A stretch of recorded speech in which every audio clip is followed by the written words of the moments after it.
अ, धन्यवाद.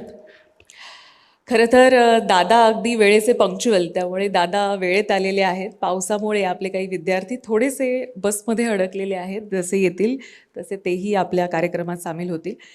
खरं तर चंद्रकांत दादा पाटील आणि पुणं हे केवळ नातं एक लोकप्रतिनिधी आणि शहर असं आता मर्यादित राहिलेलं नाही आहे, तर ते जिव्हाळ्याचं, विश्वासाचं आणि विकासाच्या ध्यासानं जोडलेलं असं नातं झालेलं आहे. गेल्या अनेक वर्षात आम्ही हे पाहिलेलं आहे. दादांचं नाव घेतलं की आता पुण्याची आठवण येते आणि पुण्याच्या विकासाचा जेव्हा आम्हा पत्रकारांमध्ये विषय निघतो तेव्हा नक्कीच चंद्रकांत दादा आणि त्यांचं योगदान हे चर्चेमध्ये येत असतं. आणि म्हणूनच आज म्हणावं असं वाटतं की चंद्रकांत दादा आणि पुणे हे एक अविभाज्य, अतूट आणि विकासाच्या धाग्यानं विणलेलं नातं हे निर्माण झालेलं आहे. मी मगाशी पण दादांना अनौपचारिक चर्चेमध्ये म्हटलं की तुम्ही आलेले आहात आणि खास करून जे खातं आता तुमच्याकडे आहे ते आणि पुणे शिक्षण हे इतकं म्हणजे दुग्ध शर्करा योग हा सगळा जुळून आलेला आहे. त्यामुळे येत्या काही काळामध्ये पुण्याचं शैक्षणिक जे क्षितिज आहे ते अधिक विस्तारित होईल याबद्दल आमच्या मनात काही शंका नाही आहे. खरं तर दादांना विचारण्यासारखे अनेक प्रश्न आहेत, शिक्षणाचे आहेत, राजकारणाचे आहेत. आज शिक्षण ह्या विषयावर आपण हे करतोय त्यामुळे खूप काही जाणून घेण्याचा दादा प्रयत्न आहे. मला असं वाटतं की विकसित भारत 2047 या संकल्पनेमध्ये महाराष्ट्रामधली जी विद्यापीठं आणि विद्यालयं जी आहेत त्यांची भूमिका आपण कशी पाहता, हा प्रश्न आवर्जून विचारावा असं वाटतं सुरुवातीला. सुरुवातीला तर जय महाराष्ट्राच्या वतीने ह्या नव्या दिशा शिक्षणाच्या अतिशय ज्याला म्हणता येईल की एक टर्निंग पॉईंट संपूर्ण जगाच्या जीवनात आला आहे, भारताच्याच नाही आहे. ज्या टर्निंग पॉईंटला तुम्ही कुठल्या दिशेने जाता त्यावर खरं म्हणजे त्या व्यक्तीचं आणि देशाचं भवितव्य अवलंबून आहे. आणि त्याच्यामध्ये शिक्षणाचा रोलच महत्त्वाचा आहे. शिक्षण नसेल तर पुढे काहीच नाही. आणि त्यामुळे तरुणींना हे जे दिशाहीन चाललेलं आहे की आता MPSC करणार तर 5-5 वर्ष MPSCच करत बसणार. कधीतरी याचा अंदाज आला पाहिजे की हे आपल्याला जमत नाही आहे आणि आपण कधी नवीन केलं पाहिजे. त्यामुळे मार्गदर्शनासाठी योग्य प्लॅटफॉर्म तुम्ही घेतला आहे त्याबद्दल अभिनंदन.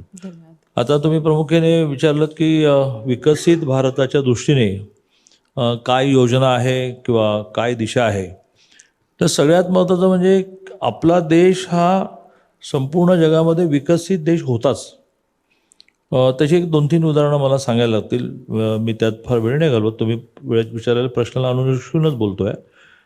तर उदाहरणार्थ ऑक्सफोर्ड आपण म्हणतो, तर ते इसवी सन 13 साली स्थापन झालं आणि आपण म्हणजे इसवी सन 1013.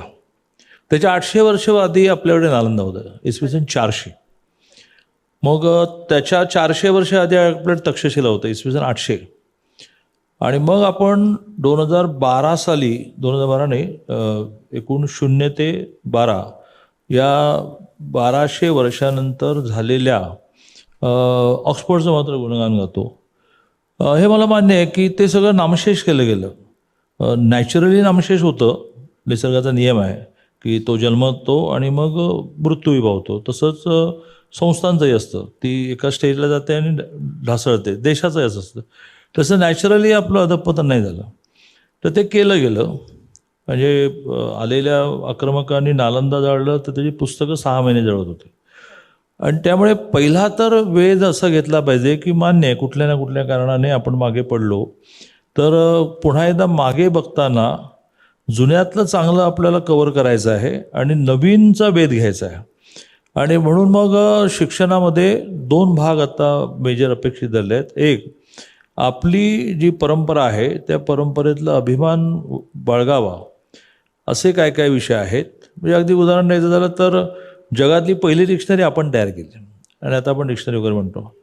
पण म्हणून त्याच्यात अडकायचं आहे का, तर नवीनमध्ये काय काय, तर व्यवसायाभिमुख नोकरी आणि व्यवसाय क्रिएट करणाऱ्या शिक्षणाशिवाय की ज्यातून नोकरी मिळते, ज्यातून व्यवसाय करता येतो, बेरोजगारांची फौज वाढेल, निराशा वाढेल, त्यातून देश काही विकसित होणार नाही.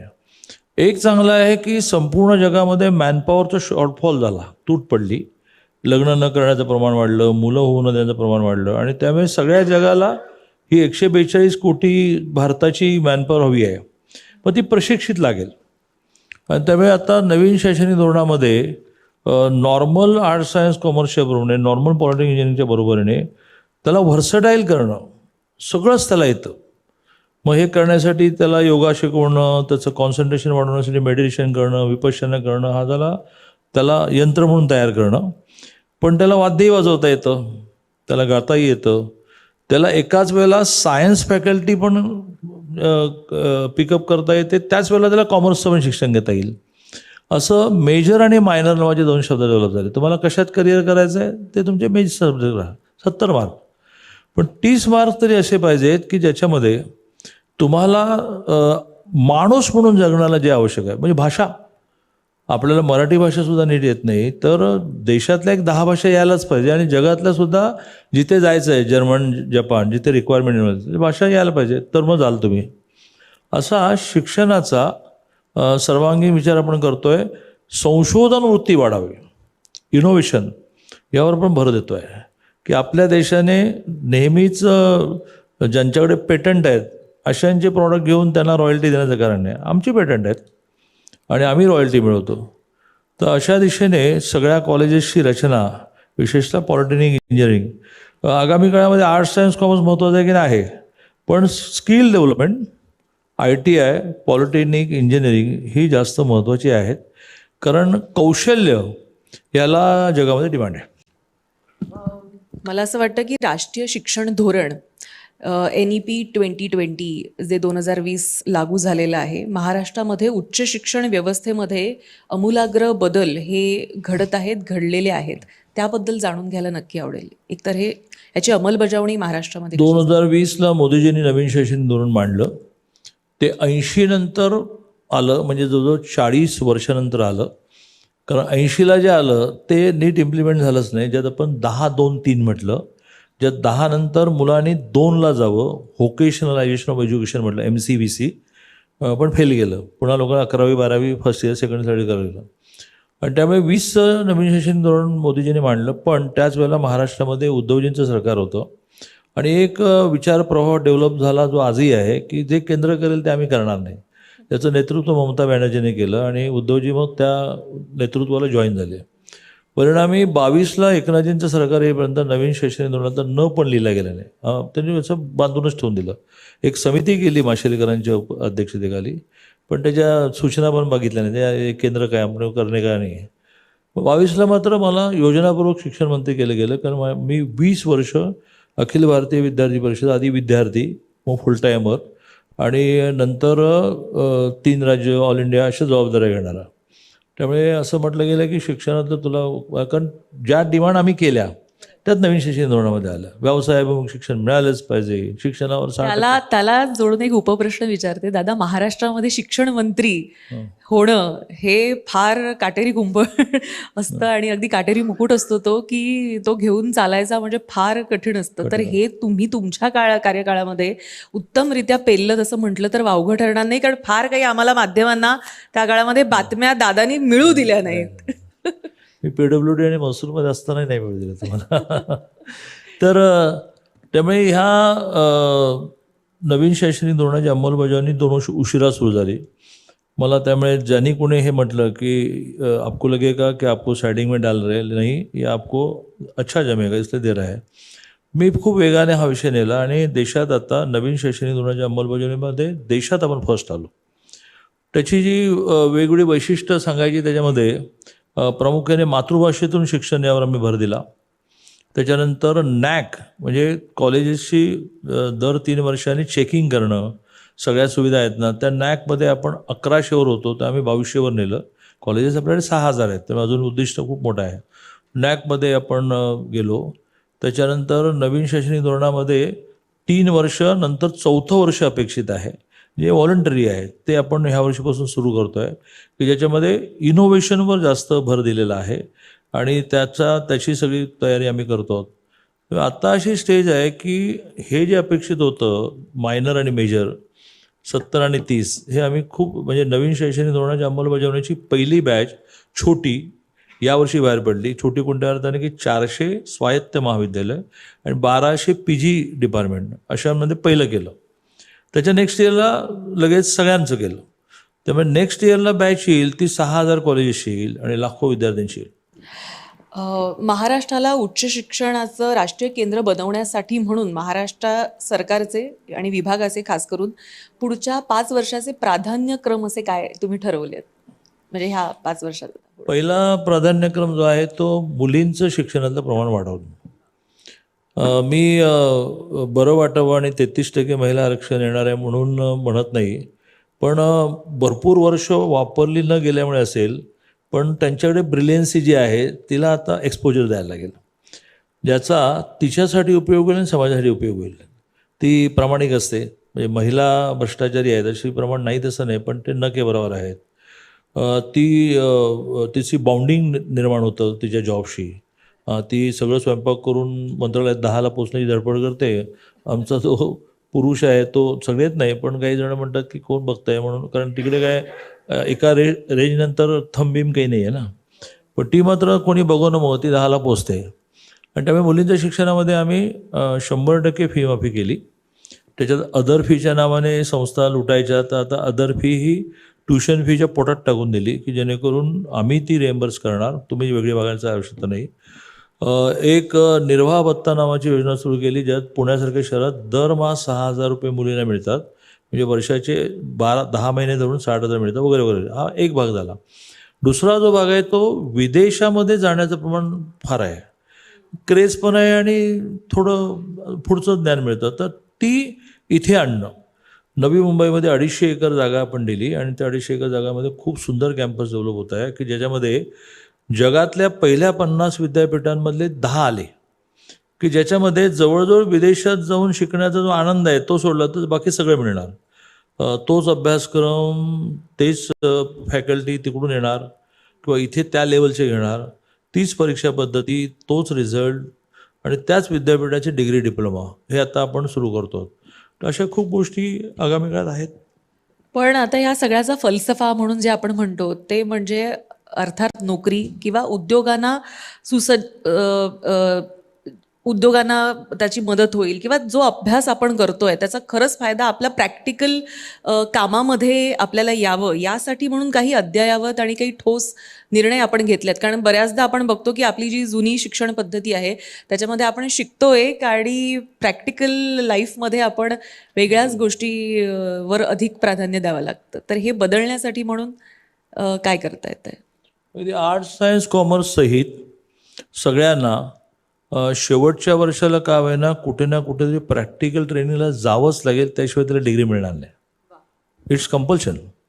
मग ती कॉलेजची जबाबदारी आहे की त्यांना प्रॅक्टिकल नॉलेजसाठी, अगदी समजा चंदगडसारख्या शहरातलं कॉलेज असेल तर त्यांनी पण तिथली ग्रामपंचायत, तिथली पंचायत समिती, तिथली एखादी पतसंस्था, म्हणजे समजा तो कॉमर्सचा आहे तर त्या चंदगडने तिथल्या सीएंकडे त्याला प्रॅक्टिकल नॉलेजसाठी पाठवायचं, तिथल्या शेअर ब्रोकरकडे पाठवायचं, तिथल्या कंपनी सेक्रेटरीकडे पाठवायचं. आणि पॉलिटेक्निक इंजिनिअरिंगसाठी तर 6 महिने हे शेवटचे कंपल्शन केलं आहे की त्यांनी कुठल्या ना कुठल्या इंडस्ट्री टायअप झाला. काल परवाकडे GR काढला आम्ही की ज्यातून इंडस्ट्रीला अशा प्रकारे आपल्या क्षमतेप्रमाणे 100-200 जण घेणं कंपल्शन केलं. पगार द्यायचे की नाही ठरवा, पण तुम्ही त्यांना ट्रेनिंग दिलं पाहिजे. प्राध्यापकांना आग्रह धरला की तुम्ही पण इंडस्ट्रीमध्ये गेलं पाहिजे, तर तुम्हाला तुमच्या काळात जे शिकले तेच नोट्स घेऊन तुम्ही शिकवता. तर किती ॲडव्हान्स मशीन्स आलेले आहेत ते तुम्ही माहिती करून घ्या. प्राध्यापकांच्या ट्रेनिंगची पुण्यामध्ये एक अप्रतिम व्यवस्था उभी केली, MSIBDC म्हणून, की ज्याच्यामध्ये आम्ही खूप मोठ्या संख्येने त्या प्राध्यापकांच्या ट्रेनिंगला कंपल्शन केलं. त्यांचं जे प्रमोशन असतं कॅश त्याच्यामध्ये ते जोडलं. म्हणजे प्राध्यापक प्रशिक्षित झाला पाहिजे, विद्यार्थी प्रत्यक्ष फील्डमध्ये गेला पाहिजे असा आग्रह आपण धरतोय. त्यामुळे बहुधा पॉलिटेक्निक इंजिनिअरिंगच्या विद्यार्थ्यांना ते जे 6 महिने इंडस्ट्री जावं लागेल, 10-20% मुलांना ते इंडस्ट्री उचलणार, कारण त्यांना बाकी काही नको आहे, एक्सपिरियन्स माणूस हवा आहे. तर त्यांचे डोळे खूप शार्प असतात, म्हणजे हे पोरगा चांगला आहे, याला आपण कंटिन्यू करू. बरं, नवीन शैक्षणिक धोरणाबद्दल आपण बोलतोय तर या धोरणाच्या अंमलबजावणीमध्ये देशामध्ये महाराष्ट्र क्रमांक 1वर तुमच्या काळात गेलेला आहे आणि खरंच ही अतिशय स्तुत्य अशी बाब आहे मला असं वाटतं. आणि दादांनी यासाठी विशेष मेहनत घेतलेली आहे. तर क्रमांक 1 पर्यंत महाराष्ट्राला घेऊन जाण्यासाठी म्हणून असे काय एफर्ट्स दादा घ्यावे लागले विशेष? सगळ्यात महत्त्वाचं म्हणजे नवीन काही आपल्याकडे नकोच असतं आणि ते एक अतिशय फॉर्मली रेटायचं असतं. म्हणजे मातृभाषेत शिक्षण या विषयामध्ये मातृभाषेत म्हणजे मराठीत पुस्तकं तयार करणं याचा कंटाळा होता. मग आम्ही AICTEची मदत घेतली. इथे अनेकांना आग्रह धरला आणि पॉलिटेक्निक इंजिनिअरिंगची सगळी पुस्तकं आम्ही आता मराठीत आणली. एक सॉफ्टवेअर डेव्हलप करण्यासाठी आम्ही वारंवार मुंबई IITमध्ये गेलो की जे सॉफ्टवेअर असं आहे की आता मी मराठीत बोलतोय तर समोरच्यांना पाहिजे त्या भाषेत हे माझं सगळं भाषण ऐकायला मिळेल. तर लेक्चरर कुठल्याही भाषेत शिकवू देत, काय मातृभाषेत शिक्षणाशिवाय इनोव्हेशनकडे माणूस जात नाही. त्याला सब्जेक्ट बेसिकली कळणं म्हणतात. आणि तो मात्र इंग्लिशमध्ये ते ऐकल्यानंतर दोकमपट्टी करून पास होतो आणि मग पास झाल्यानंतर तर नोकरी मिळते, पण त्यांनी काही नवीन करणं होत नाही. तर असा रेटा लावला आम्ही. नॅकसाठी आम्ही आदेश काढला की ज्यांना नॅक नाही आहे त्यांना आम्ही फॅसिलिटीज देणार नाही, त्यांचं ॲप्लिकेशन रद्द करू. एकदम 1100चं नॅक आमचं 2200 झालं. असं अतिशय कठोरपणे राबवणं. समाजात जे अवेलेबल आहेत चांगले तज्ज्ञ त्यांना संपर्क करून आवाहन करणं की तुम्ही आम्हाला वेळ द्या. आता भारतीय ज्ञानपरंपरा हा नवीन शैक्षणिक धोरणामध्ये शिकवला जाण्याचा मोठा भाग आहे. तर मग ती भारतीय ज्ञानपरंपरा म्हणजे काय? आता मी बोलता बोलता उदाहरण दिलं आणि माझं वसंत व्याख्यानमालेचं व्याख्यान गाजलं की ज्याच्यामध्ये मी असे 25 उदाहरणं दिले. म्हणजे आम्ही ऑलिम्पिक म्हणतो, परंतु आता भुजच्या वाळवंटामध्ये 10,000 क्षमतेचं स्टेडियम सापडलं. याचा अर्थ आमच्याकडे 10,000 क्षमतेची स्टेडियम त्यावेळेला होती. तर दिस इज भारतीय ज्ञानपरंपरा की ज्याच्यातून आपण आपल्या एकूण सगळ्या म्हणजे संस्कारांबद्दल किंवा आपल्या परंपरेबद्दल जे आपण न्यूनगंड ठेवतो आहे तर कसलं जगातील जगातलं पहिलं ऑपरेशन आम्ही केलं आहे. आणि हे जे भावनिक भाषण नाही आहे, ते तथ्य आहेत त्याच्यासाठी. तर त्या सगळ्यामध्ये आम्ही खूप शोधतो. मुलींचा सहभाग किंवा महिलांचा सहभाग याविषयी आपण बोललात. त्याच पद्धतीनं मुलींच्या उच्च शिक्षणामध्ये त्यांचं प्रमाण वाढावं, कारण बेसिक शिक्षण बऱ्यापैकी होतं आहे मुलींची संख्या जर आपण पाहिली तर, पण उच्च शिक्षणामध्ये कुठेतरी हा टक्का कमी होताना किंवा घसरताना आपल्याला पाहायला मिळतो. तर तो वाढावा यासाठी म्हणून मुलींना व्यावसायिक मोफत शिक्षण देण्याचा निर्णय आपण घेतला. हा अतिशय रिव्होल्युशनरी आहे असं म्हटलं तर वावगं ठरणार नाही. तर हा निर्णय घेताना किती अडचणी आल्या आणि आता इम्प्लिमेंटेशन त्याचं कसं चालू आहे? इम्प्लिमेंटेशन 100% झालं आहे. कारण मी स्वतः फ्लाईंग स्क्वॉडमध्ये जातो आणि जिथे जाऊन बसतोच 2-2 तास आणि मुलींना म्हणतो की कोणाला यावर्षी 100% फी माफ मिळाली मला भेटा. कॉलेजेस पण घाबरलेले आहेत सगळी. ते जास्तीत जास्त काय ते इम्प्लिमेंटेशन नाही करत असं करूच शकत नाही. त्यांनी ते फक्त अगर काय जातात ते सरकारकडून यायला वेळ लागतो ना, तुम्ही आता भरा ना मग तुम्हाला देतो.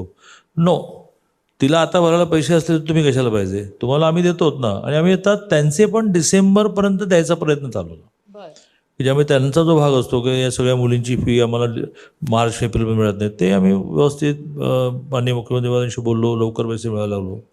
आता याच्यात अडचणी काय काय आल्या तर अडचणी नेहमी पैशाचीच येते. 900 कोटी रुपये जास्त लागणार होते कारण मुलींची 50% फी आपण भरतच होतो. एक घटना घडली जिचा मी नेहमी उल्लेख करतो की किती ह्या महाराष्ट्राचं देशाचं नेतृत्व संवेदनशील आहे. एकनाथजी मुख्यमंत्री होते आणि ते त्यांचं रात्रीच भेटीगाठी असतात. तर मला रात्री 2ला फोन आला की आत्ताच परभणीला एका मुलीने आत्महत्या केली आणि चिठ्ठी सापडली आहे की सरकार माझी निम्मी फी भरते त्याबद्दल आभार, पण निम्मी भरायला माझ्या आईबाबांकडे पैसे नाहीत आणि गेले 4 दिवस मला वर्गातून बाहेर काढतात, तर अपमानित होऊन मी आत्महत्या करते आहे.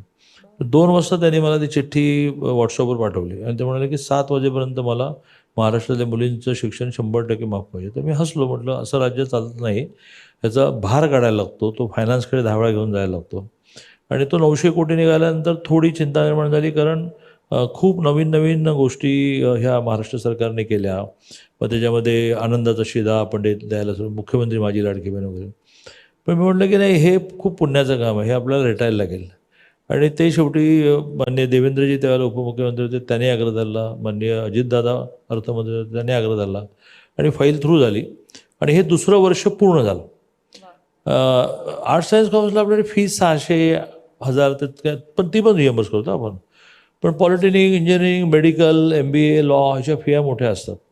तर त्यामुळे तिथे जाण्याचं प्रमाण कमी होतं. ते एकदम वाढलं. यावर्षीची काढतो, पण गेल्या वर्षी 53,000 मुलींची संख्या वाढली. 53,000 मला असं वाटतं इटसेल्फ हा मोठा आकडा आहे. यावर्षी ती मोठी असेल. मी आता सांगितलं कामाला लावलं सगळं. ग्रामीण आणि शहरी विद्यार्थ्यांमध्ये शिक्षणाच्या संधी संदर्भातली जी दरी आहे ती मला वाटतं कमी होणं आवश्यक आहे, आणि यासाठी म्हणून काय प्रयत्न आपले चालू आहेत? एक माझ्या डोक्यात चाललंय ते म्हणजे वर्षातून काही दिवस पार कुठल्या तरी सिंधुदुर्ग जिल्ह्यातल्या कणकवलीसुद्धा मोठं शहर आहे, पण कुडाळचे विद्यार्थी हे आपण सरकारने प्रवास खर्च करून आणि सरकारने राहण्याची व्यवस्था करून एक समजा वर्षातून काही दिवस, आठवडा 15 दिवस हे पुण्यात आणले आणि ते SP कॉलेजच्या विद्यार्थ्यांच्या बरोबरीने ॲडिशनली म्हणून वर्गात बसतील. मग त्यांना एक मोठं कॉलेज बघायला मिळेल, मोठी लायब्ररी बघायला मिळेल, मोठी लॅब बघायला मिळेल, मोठं ग्राउंड बघायला मिळेल आणि त्यांचं शैक्षणिक ज्ञान तर वाढेल, पण त्याची व्हिजन ही मोठी होईल की अरे मग काय चाललंय एकूण एकेका कॉलेजमध्ये 8-8, 10-10 विद्यार्थी. आणि मग त्याला जाणवेल की बा आमच्याकडे तर आम्ही वर्गातच जात नाही, 2 आणि 4 मुलं, इथे तर गर्दी आहे. हा एक प्रयोग वाटतो. दुसरा प्रयोग, चांगल्या प्राध्यापकांना एक्स्ट्रा इन्सेंटिव्ह देऊन ग्रामीण भागात नेता येईल का? कारण ग्रामीण भागामध्ये शेवटी वर्गात बसण्याचं प्रमाण कमी काय झालं, तर तो प्राध्यापक त्याच्या कॉलेज लाईफमधल्या नोट्स घेऊनच शिकवतो. म्हणजे मी सरसकट प्राध्यापक आरोप करत नाही आहे ना, तर प्राध्यापक संघटना माझ्यावर आंदोलन करतील. काही प्राध्यापक देखील इथं बसलेले आहेत आहेत आणि ते हसतायत. म्हणतील, तर त्यांचं तसं नाही, तर ते कौतुकास्पद आहे. पण त्यांना त्या छोट्या शहरात राहून त्यांच्यावर तरी गाजव आहे, त्यांना छोट्या शहरात राहून त्यांनाही एक्सपोजर कमी आहे. तर अशा काही मुंबईच्या रुईया कॉलेज आहे, म्हणजे रुईया कॉलेजमध्ये शिकणं, म्हणजे रुईयाचं मी ब्रँड अँबॅसेडर नाही आहे, पण NSSचं युनिट चांगलं, NCCचं युनिट चांगलं आणि 4-5 वर्ष कॉलेज लाईफ नावाचा एक खूप आनंद मिळतो. ते प्राध्यापक समजा पार आमच्या डीपीचं नाव नाही घेतलं. हां डीपीचं नाव नाही घेतलं. सॉरी डीपीचं नाव नाही घेतलं, म्हटलं तिथलं हॉटेल ते फार फेमस आहे. म्हणजे मला हां हां वाटतं पुण्यातले बरेच जण डीपी तू युआर मुंबई. हां, पार्ले रुपारेल नाही, रुपारेलचा SK. मी रुपारेलची आहे, तुम्ही त्यामुळे रुपारेल असाल तर मध्ये विद्यार्थी परिषद कार्यालय आणि पलीकडे SK श्रीकृष्ण, अर्धा कप चहा पीत तासन तास बसायचं आणि मग रुईयाकडे DP. डीपीच्या आठवणींवर सुद्धा आपण बोलूच, पण आता तुर्तास मी थोडंसं पुढल्या प्रश्नाकडे जाते की परदेशामध्ये शिक्षण घेण्यासाठी म्हणून आपल्या लोकांची रीग आहे, आणि आता तर तुम्हाला कल्पनाच आहे, मोदीजींनी सांगितलंय की परदेश गमन जरा कमी करा. तर विद्यार्थ्यांचं सुद्धा परदेश गमन करण्यावर आक्षेप नाही आमचा, मात्र त्याच धर्तीचं किंवा त्या ग्रेडचं शिक्षण हे महाराष्ट्रामध्ये निर्मित होण्यासाठी म्हणून आपण सरकार म्हणून काय एफर्ट्स घेतोय? केंद्र सरकार दरवर्षी PM उषा नावाने एक खूप मोठी अमाऊंट देते, ज्याच्यामध्ये सिलेक्शन झालेल्या कॉलेजेसना मेरिटवर सिलेक्शन होतं. 5-5 कोटी रुपये मिळतात. युनिव्हर्सिटीना 100 मिळतात. गेल्या वर्षी आम्हाला 850 कोटी रुपये मिळाले. याच्यातून आग्रह हाच आहे की तुम्ही इमारती करत बसू नका, तुम्ही काही करून मुलांमधली संशोधन वृत्ती वाढवा. शोध आपल्या देशात जास्त लागले पाहिजेत, पेटंट आपल्याला जास्त मिळाले पाहिजेत, तर आपण श्रीमंत होणार. तो व्यक्ती पण श्रीमंत होईल का रॉयल्टी मिळते, रॉयल्टीवर टॅक्स बसला की ते श्रीमंत होईल. आणि मग काही तुमचे शोध हे माणसाला उपयोगी पडणार आहे. जसं वॅक्सिन आहे. आता पुनावाल्यांनी कॅन्सरचं महिलांना कॅन्सर होऊ नये म्हणून वॅक्सिन शोधलं, तर त्यांना रॉयल्टी मिळणार की नाही मिळणार, कारण सगळ्या जगाने ॲक्सेप्ट केलं. मग त्यांच्या रॉयल्टीवर टॅक्स मिळणार की मिळणार, पण महिला सुरक्षित झाल्या. अशा संशोधनाकडे आपल्या देशाचा भर वाढणं, किंवा आता ब्रेस्ट कॅन्सरचं टेस्ट हे आधी मेमोग्राफी होती, तिच्यात पण रेडिएशन आहे, तर त्याच्याऐवजी एक नवीन रिंग डेव्हलप झाली, रिंग टाईप, की जी तिचं त्याने तिच्या ब्रेस्टवरून फिरवून इन्फेक्शन आहे की नाही स्क्रीनवर येतं. आता हे जगाने ॲक्सेप्ट केलं, याला पेटंट मिळालं, त्याला रॉयल्टी मिळणार, सरकारला टॅक्सेस मिळणार. पण ती स्त्री मेमोग्राफीला जायला घाबरायची, त्याच्याऐवजी तिच्या ड्रॉवरमध्येच इन्फेक्शन चेक करणारं मशीन आलं. या लाईन्सवर पैसे आपण देतो की तुम्ही संशोधन करा, आम्ही तुम्हाला पैसे द्यायला तयार आहोत. पॉलिटेक्निक इंजिनिअरिंगमध्ये तर प्रत्येक पॉलिटेक्निक इंजिनिअरिंगमध्ये इनोव्हेशन सेंटर सुरू होईल. आता 10 पॉलिटेक्निकमध्ये झालं. आता आम्ही CM उषा, आम्ही देवेंद्रला कन्व्हिन्स केलं की आम्हाला तुमच्या नावाने योजना करायची. CM उषा नावाने आता VJTI पण सुरुवात करू. CM हुशार आहेत याबद्दल CM हुशार आहेत. कोणाच्या मनात शंका नाहीये. CM आणि हेच तुम्ही हेरलंय का? CM हुशार आहेत, त्यांची हुशारी जरा सगळ्यांना ट्रान्सफर व्हावी असाही आमचा प्रयत्न आहे. पण ते राजकारणात जसे हुशार आहेत तसे ते विकासात प्रचंड हुशार आहेत. महाराष्ट्र किंवा ते एखादा कायदा करण्यात भयंकर हुशार आहेत. मराठा आरक्षणाच्या कायद्याच्या वेळेला मी साक्षी आहे, खरं एक आणि एक फुलस्टॉप आणि कॉमा हे त्यांनी चेक केलेलं आहे. तर त्यांना आम्ही म्हटलं की तुमच्या नावाने एक स्कॉलरशिप सुरू करू आणि बहुधा पहिलं आम्ही VJTIला देऊ आणि VJTIला सगळ्या लॅब बीब सगळं ओके करून घेऊ. त्यामुळे संपूर्ण जग ॲट्रॅक्ट होण्यासाठी अविकसित देशांमधल्या विद्यार्थ्यांना इथे आणण्यासाठी आम्ही एक एजन्सी अपॉइंट केली. वर्षी बहुतेक 4300 विद्यार्थी आम्हाला मिळाले. त्यांना आम्ही अट्रॅक्ट करतोय की तुम्ही या, आम्ही तुम्हाला हॉस्टेल फॅसिलिटी देऊ वगैरे वगैरे. पण दुसऱ्या बाजूने जगातली अनेक देशांमधली कॉलेजेस आणि हॉस्टेल रिकामी पडली आहेत. त्यांची ऑफर आहे आपल्याला की आम्ही तुमच्या मुलांना मोफत शिकू, कारण आमचं इन्फ्रास्ट्रक्चर तयार आहे.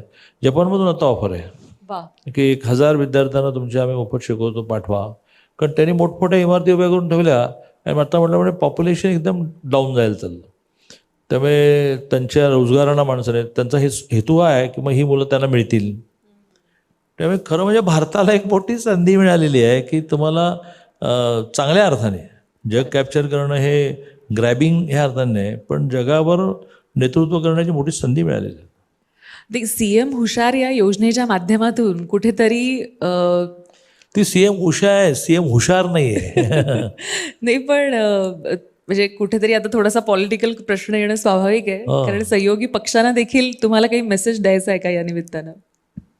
नाही, मी सहयोगी पक्षांना मेसेज देत नाही. हे प्रूव्ह झालं की महाराष्ट्रामध्ये पवारांच्या बाबतीत आपण म्हणू की त्यांनी 50 वर्ष महाराष्ट्रावर राज्य केलं, पण त्यानंतर कोण असा प्रश्न वारवायचा. तर त्यानंतर खरं म्हणजे देवेंद्रजी, आणि ते बहुधा 2 पावलं त्यांच्या पुढेच आहेत. त्यांनी समजा राजकारण केलं असेल त्याचं एक स्वरूप वेगळं होतं. देवेंद्रचं राजकारण हे तरुणांना राजकारणात आणणं, त्यांना प्रशिक्षित करणं, त्यांना वाव देणं, त्यांची विजन वाढवणं. मंत्र्यांची शाळा घेत नाहीत, पण त्याला म्हणतात की अरे कमाल करतो तू जरा अभ्यासपूर्ण बोलत जा. काल संध्याकाळी मला ते म्हणाले की कोण कोण मंत्री, आम्ही 2-2 तासाचे स्लॉट केले की त्यात तो 2 तास त्याने बसायचा. तर कोण कोण दांड्या मारतात मला यादी दे म्हणे. तर मी म्हटलं नको देवेंद्र, जाऊ दे. हे वर्ग कोण घेते? मी प्रमुख आहे ना, आय एम मॉनिटर. संसदीय कामकाज मंत्री म्हणतात त्याला, parliamentary affairs. I am incharge. तर मला ते अलॉटमेंट असते आणि सगळं नीट चाललं आहे ना, लक्षवेधी आली आणि मिनिस्टरच हजर नाही, मग तो सदस्य रागावतो वगैरे. तर काल संध्याकाळी एका गर्दीमध्ये सचिन अय्यर यांच्या कार्यालयामध्ये ते बुके द्यायला आले. मी एका ब्रिफिंगसाठी गेलो. ते म्हणाले ते ब्रिफिंगवर ठीक आहे, सगळे उपस्थित राहत नाहीत असं मला कळलं, मला यादी दे. मी म्हणे नको नको. त्याला नको का? तू म्हणे उगाचच लोकांवर प्रेम करतो. मला सोमवार, आता एक शेवटचा आठवडा राहिला ना, तर सगळ्यांना दटावायचं आहे की कोणी ॲबसेंट राहायचं नाही. पण ह्यावेळी तुमचे चॉकलेट्स लोकांनी मिस केले दादा. तर खूप देतोय मी. मी पुष्पगुच्छ देतच नाही, मी चॉकलेट देतो.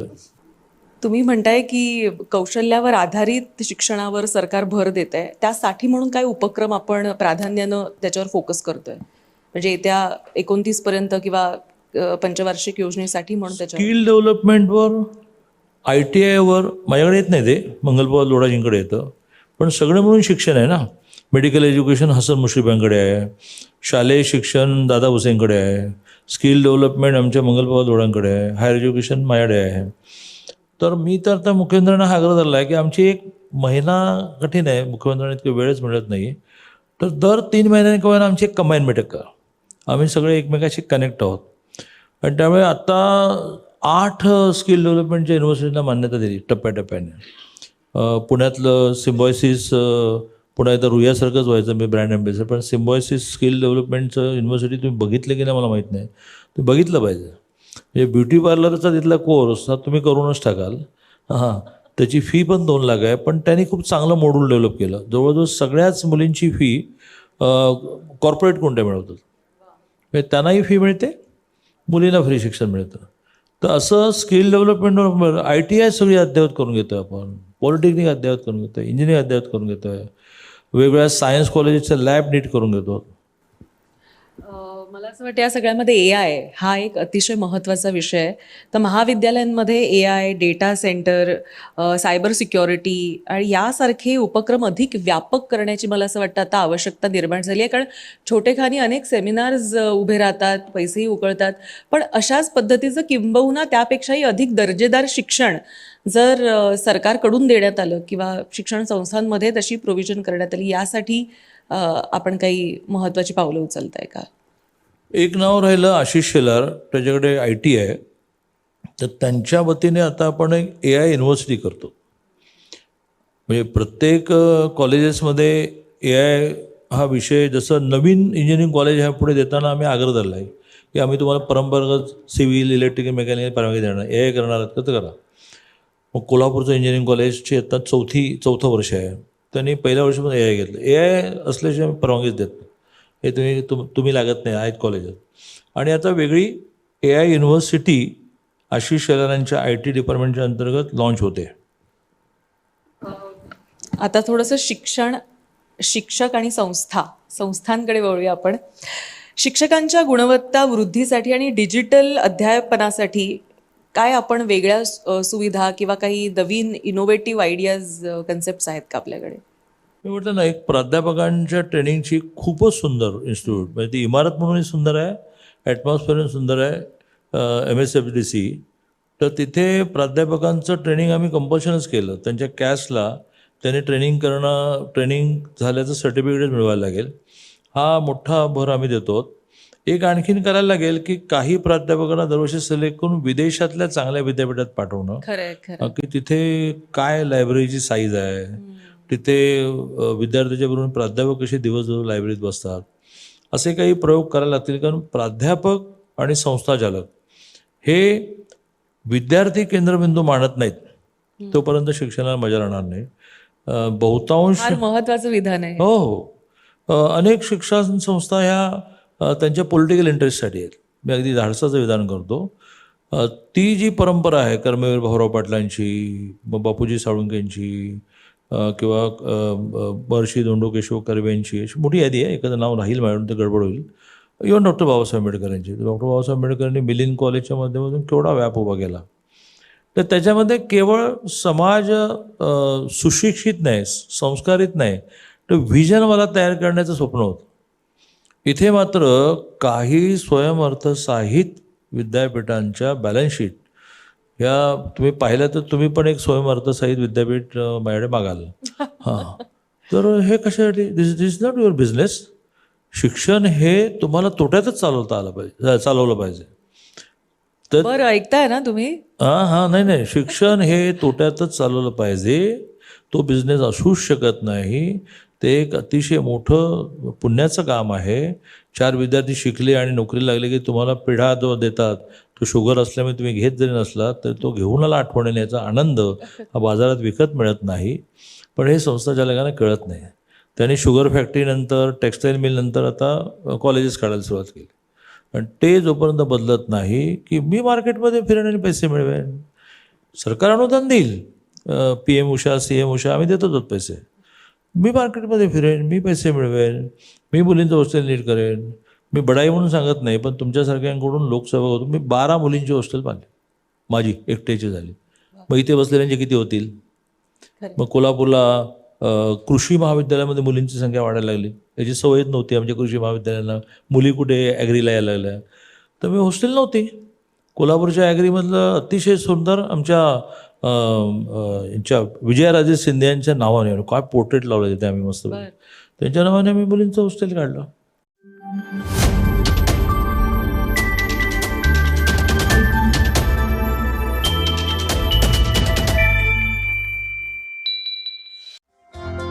पाहत रहा जय Maharashtra news.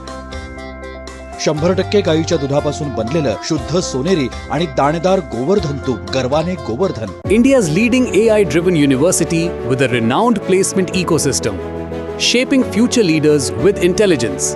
Pimpri Chinchwad University, Pune.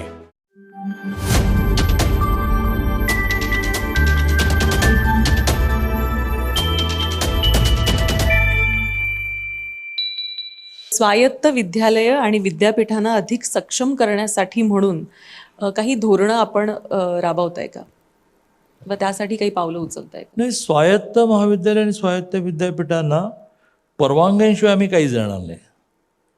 त्यांना एवढे हौस आहे ना, तर मगाशी मागच्या वाक्याला जोडतो, तर त्यांनी कलेक्शन केलं पाहिजे. आणि फी कलेक्शन नाही आहे, डोनेशन कलेक्शन आहे. आणि त्यावेळेस सरकार तुम्हाला परवानगी देईल, तुम्हाला तुमच्या जीवावर ते उभं केलं, जागा देईल. जास्तीत जास्त 1 रुपयात जागा देतो आपण वगैरे, ते देऊ. पण मग प्राध्यापकांची तुमच्या सगळ्या विद्यार्थ्यांची फी रिएम्बर्स आम्ही करणार. ती 80% मुलांची करायला लागते ना, SC ST OBC SCBC मुली सगळं म्हणून. मग तुम्हाला किती लागतील पैसे? कारण जवळजवळ आम्ही प्राध्यापकांना पगार देऊ त्याच्यापेक्षा जास्त स्कॉलरशिप देतो आहे. आणि त्यामुळे आम्ही दिलेल्या स्कॉलरशिपमध्ये तुमचे प्राध्यापकांचे पगार होत आहेत. मग आला मुद्दा डेव्हलपमेंटचा. खूप CSR मिळतो, खूप CSR मार्केटमध्ये मिळतो आहे. आणि त्यांना तो वर्षाला 85% खर्चच करावा लागतो. मुळात 5 कोटीच्या वर प्रॉफिट झालं की 2% कंपल्सरी बॅलन्स शीटला दाखवायला लागतं. आणि त्यातलं 85% खर्च करावा लागतो. आणि तो स्वतःच्या फॅमिलीला दूरपर्यंत दिला जात नाही, बघितलं जातं. पण मग तुम्ही अप्रोच व्हा, बरोबर ना? बरं, उद्योग आणि विद्यापीठ यांच्यामधली जी दरी आहे ती कमी करण्यासाठी इंडस्ट्री अकॅडमिया किंवा पार्टनरशिप, ह्या सगळ्या गोष्टी किती महत्त्वाच्या तुम्हाला वाटतात? नाही, खूपच महत्त्वाचे आहेत. आता आपण एक GR काढला आणि इंडस्ट्रीला कंपेल केलं की तुम्ही आमचा जो अभ्यासक्रमाचा 6 महिन्याचा भाग प्रॅक्टिकल नॉलेजचा आहे, त्यात पगार द्यायला द्यावा ना, तुम्ही घ्यायलाच पाहिजे. त्याशिवाय त्यांना ते पॉईंट्स मिळणार नाहीत, क्रेडिट्स मिळणार नाहीत. आणि क्रेडिट ते मिळाले नाहीत, 8 आहेत ते, तर त्यांना डिग्री मिळणार नाही. प्लस केंद्र सरकारने जो अप्रेंटिसशिप ॲक्ट आणला की ज्याच्यामध्ये मानधन पण आहे. प्लस इथे एका इन्स्टिट्यूटला आम्ही परवानगी दिली आहे की ज्यांनी इंडस्ट्रीमध्येच पॉलिटेक्निक, त्या इंडस्ट्रीला आवश्यक असणाऱ्या गोष्टींचा अभ्यासक्रम पॉलिटेक्निक परवानगी देणार, सिलेबस मॉनिटर करणार, परीक्षा मॉनिटर करणार, रिझल्ट मॉनिटर करणार. पण डायरेक्ट क्लासरूमसुद्धा त्या इंडस्ट्रीमध्ये. आणि त्याच्यातून ते 80-90% त्या मुलांना ॲब्सॉर्ब पण करून घेतात. आणि ते पॉलिटेक्निक शिकताना त्याला 23,000 रुपये दरमहा मानधन मिळतं. तर असे अनेक प्रयोग करून इंडस्ट्री आणि युनिव्हर्सिटी याचं कॉम्बिनेशन करण्याचा प्रयत्न आमचा चालला आहे. खरं तर प्रश्न खूप आहेत दादांना विचारण्यासारखे. अगदी थोडक्यात 2 प्रश्न मी घेते आणि बाकी काही प्रश्न मी ऑडियन्ससाठी सुद्धा ओपन ठेवते फोरम. आज खरं तर महाराष्ट्रातले अनेक विद्यार्थी, लाखो विद्यार्थी, पालक हा कार्यक्रम पाहतायत दादा. त्यांच्या भविष्यासाठी म्हणून तुम्ही काय आज संदेश द्याल? पहिली तर गोष्ट, मुलांवर आपली स्वप्न लादू नका. मला डॉक्टर व्हायचं होतं, अरे तर नाही झालंच ना बाबा, आता तू मुलाला इंजिनियर व्हायचं आहे. म्हणजे माझ्याकडे अगदी लहानपणापासून यल्लप्पा गाडीवडर म्हणून मुलगा वाढला. तुम्हाला नेहमी असतो बघा. येस, हां, काली मुंबईत होता, आज घरी गेला. यल्लप्पाच्या सावलीच आहे ती तुमची. सावलीच आहे. हां, माझी सावली. म्हणजे एका माणसामध्ये सगळं आहे माझं. He is bodyguard, he is caretaker. तर त्याला वाटत होतं की मुलीने इंजिनिअरिंग करावं. मग मी मुलीला KIT मध्ये ॲडमिशन मिळवून दिलं. तिथल्या संस्थाचालकांशी बोललो आणि त्यांनी दिलं, फी मी भरली, सगळं झालं. 1 वर्षानंतर असं लक्षात आलं, मी विचारलं काय म्हणते लेख, तर तुम्हाला नाही, मी तुम्हाला सांगायला घाबरलो, पण ती वर्षभरातच ढेपाळली. म्हणाले मी इंजिनिअरिंग करणार नाही, मला कला महाविद्यालयात जायचं. मी म्हटलं मग काय केलंस तू? तो म्हणाले तिला कला म्हणजे KITचं ॲडमिशन काढलं म्हणाला. आणि मग त्याने कला महाविद्यालयात तिला टाकलं. आणि ती इतकी चांगली आर्टिस्ट झाली की आता तिला JJ स्कूल ऑफ आर्ट्समध्ये ॲडमिशन यावर्षी मिळेल. CET पास झाली आता ती. आता यल्लप्पा हा माझा गाडी वडर आहे, म्हणजे वडर आहे, दगड फोडणार. त्याची आई तो पोटात असताना दगड फोडायची. तर त्याने हे व्यापक मन दाखवलं की तिला इंजिनिअरिंग झेपत नाही ना, जा कलेला. मग तो त्याने लेकीने म्हटलं की दादाला सांगायला गेलं, ते दादा मी बघतो म्हणाले, तू जा म्हणाले. त्यामुळे first thing that. Second thing, त्या मुलाला हवं आहे म्हणून न देता त्याची एक इंटेलिजन्स टेस्ट सायंटिफिकली मार्केटमध्ये डेव्हलप झाली आहे, ती घ्यायलाच पाहिजे की त्याला काय हवं आहे नेमकं. म्हणजे मित्र जातो म्हणून हाही चालला असं कसं चालेल, असं त्याला सायंटिफिकली एक. पूर्वी आर्ट्स सायन्स कॉमर्सशिवाय काही नव्हतं. आता आम्ही फी रिएम्बर्समेंट 872 कोर्सेसशी देतो. याच्यात 872 कोर्सेस आहेत ना, मग त्याची माहिती द्या. आता CETची परीक्षा देताना काही त्यांना उमजत नाही, तर आम्ही आता 40 केंद्र काढली प्रोफेशनल, की तुम्ही तिथे जाऊन फॉर्म भरा व्यवस्थित ऑनलाईन वगैरे. Second thing, cap 1 cap 2 cap 3 फोला त्याला प्रत्येकालाच वाटतं की COEPला जायचं आहे. अरे तुला ना मागच्या वेळेला कितीला गेली ती बघ ना तू. असं आम्ही 40 केंद्र काढली, 26 सुरू झाली आमची. तर असं घाई न करता जगात काय अवेलेबल आहे, पुढचं जग काय आहे. एक काळ आपल्याकडे कॉम्प्युटर नव्याने आला, पण झालं ते मागे पडला ना आता. हां, तर मग आता AI आहे. सोलरवर जास्त चाललो आपण. सूर्यप्रकाश कधीच संपणार नाही, आणि तो बिचारा सूर्य पैसे पण घेत नाही रॉ मटेरियलचे. सगळं रॉ मटेरियल फ्री, आणि वीज निर्माण करून तुम्ही पर युनिट विकताय मारे. आणि त्यासाठी तुम्ही गिनीज बुक ऑफ वर्ल्ड रेकॉर्डमध्ये वर्ल्ड पण रेकॉर्ड केलेलं आहे महाराष्ट्र सरकारनं, मला असं वाटतं. हो हो हो हो. पण रॉ मटेरियल कॉस्ट काहीच नाही. तो आपला रोज सकाळी उगवला की तुम्ही वीज निर्माण करायला मोकळे, आणि पर युनिट विकणार तुम्ही. मुद्दा खूप सगळं जग सोलरवर जाणार. मग सोलर पॅनल कशी तयार होतात, सोलरचं रिपेअरिंग कसं करायचं, नवीन टेक्नॉलॉजी आली की त्याच्यामध्ये कमी जागेत जास्त वीज निर्माण होते, याकडे न्यायला पाहिजे ना. आणि एखाद्या वेळेस शेवटचं जे मला काही करून आज आणायचं आहे ते म्हणजे परंपरागत नोकऱ्यांच्या कल्पनेमधून आपल्या मुलामुलींना बाहेर काढा. मिळेल तेवढे पैसे त्याने सेव्ह करणं, आणि त्या सेव्हिंगमध्ये पुढचा चान्स मिळेपर्यंत तग धरणं. वेगवेगळ्या प्रकारच्या सरकारी नोकरीमध्ये सुरक्षेच्या ज्या फॅसिलिटी आहेत त्या आपण क्रिएट करणं. कशासाठी प्रॉव्हिडंट फंड पाहिजे, जिथे मिळतो तिथे मिळू देत. SBIची PPF नावाची यंत्रणा आहे, त्यात पैसे टाक.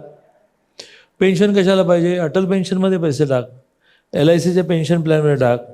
आमच्या ऑफिसमध्ये ना दरवर्षी आजारी पडल्यानंतरचं प्रोव्हिजन आहे, तुझं मेडिक्लेम कर ना बाबा. 5 आणि 10 आणि 15,000च्या प्रीमियममध्ये 1,000 12,000 कवर होतात. तर ती एक डोक्यात फिट बसली. सरकारी नोकरी, प्रॉव्हिडंट फंड, आणि मुलगी त्यामुळे मिळणारच नाही. आता मुलीनं तर माझी हात जोडून विनंती आहे की तो ऊस लावतो आणि 10 लाख मिळतात त्याला वर्षाला, तर तू त्याच्या घरात जायला तयार नाही. आणि बँकेमध्ये शिपाई आहे ज्याला वर्षाला 12,000 गुणिले 12 1,44,000 जातं, याला 10 लाख मिळतात. मग त्याला सेव्हिंग शिकव, घर बांधायला शिकव, घरामध्ये इंटरनेट पाहिजे शिकव, मुलं चांगली शिकव. आणि गावं बिवं काय राहिलीच नाही हो, आता सगळं आहे ना, सगळं आहे, रोड्स आहेत, सगळंच आहे. त्यामुळे सेटलमेंटची कन्सेप्ट बदलली नाही तर एका बाजूने बेरोजगारांची फौज. आता मी सांगतो त्या क्वालिफिकेशनची 100 क्वालिफिकेशन देतो, मला तुम्ही महिन्याभरात द्या, देऊ शकत नाही.